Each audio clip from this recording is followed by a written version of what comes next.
Hi, welcome back to my channel Tara Prabha diaries. இன்றைக்கி வந்து பார்த்திங்கன்னா காலையில் எழுந்திரிச்சு சரி ஸ்நாக்ஸ் எதுவும் இல்லை, பாப்பா வந்து ஏதாவது கேட்டுகிட்டே இருந்தாள். அவள் வந்து ஏதோ பொட்டுக்கல்ல கேட்டுகிட்டே இருந்தாள். சரின்ட்டு நம்ம மைதா தான் இருக்கே, மைதா பிஸ்கட் செஞ்சு தரலாம் அப்படின்னு சொல்லிட்டு உடனே ரெடி பண்ண ஆரம்பிச்சிட்டேன். ஆனால் அந்த மைதா பிஸ்கட் செய்யறதுக்குள்ளே என்னென்ன பாடுபடுத்துகிறான்னு மட்டும் பாருங்கள். ஒரு பொண்ணு ஒரு பிள்ளையை அது ஒரு குழந்தைய வளர்த்து இது ஒரு ஆளாகங்கட்டு என்னென்னலாம் பாடுபட வேண்டியது இருக்குது. சமைக்க கூட முடியல நிம்மதியாக, அதுவும் அவளுக்கு தான் செய்கிறேன். அது செய்கிறதுக்குள்ளேயே என்னென்ன பாடுபடுத்துகிறான்னு மட்டும் பாருங்கள். ஃபுல்லாக பார்த்துட்டு அவள் என்னென்ன பண்ணுறா, என்னென்ன சேட்டெல்லாம் பண்ணுறான்னு மறக்காமல் கமெண்ட் பண்ணுங்கள். ஆனால் வந்து ரொம்ப கஷ்டம் தான் பார்த்துக்கிறது. ஒவ்வொரு அம்மாவுமே ஒரு பிள்ளையை வளர்த்துருக்குறங்கிட்டு படாத பாடுபடுறாங்கல்ல. அதுவும் ஒரு சுகமான ஒரு அனுபவம் தான். எனக்கு வந்து ரொம்ப ரொம்ப பிடிக்கும். ஆனால் இருந்தாலும் ஒரு ஒரு சில வேலைகளை நம்மளால் பிள்ளைகளை பார்த்துட்டு செய்ய முடியாது. ஆனால் எனக்கு வந்து ரொம்ப ரொம்ப பிடிச்ச ஒரு கடவுள் கொடுத்த ஒரு வரம்.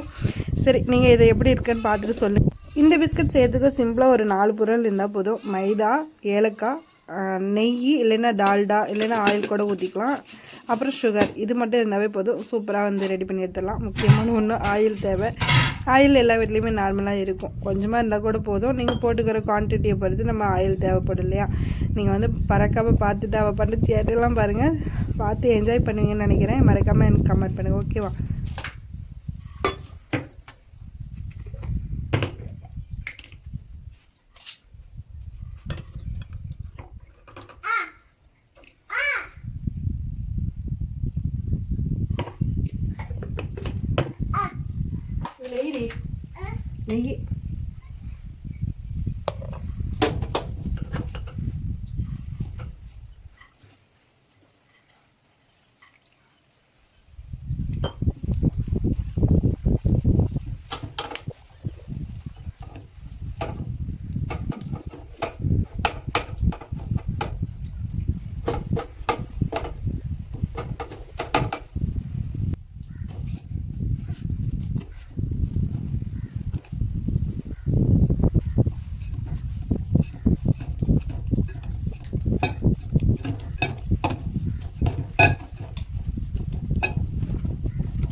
நெய்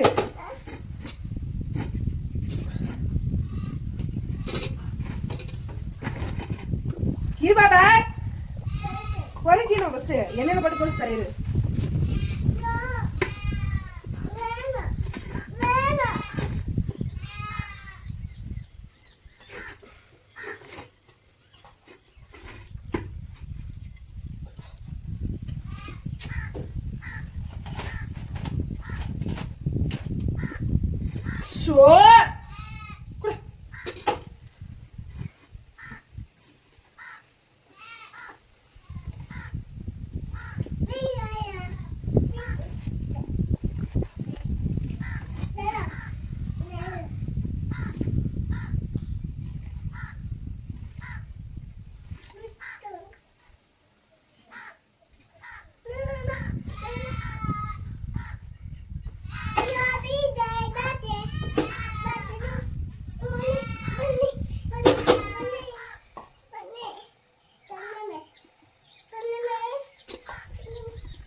என்ன இவ்வளவு படுத்துற?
கொதிச்சிட்டு இருக்கு. வெந்தோடனே தாரேன்.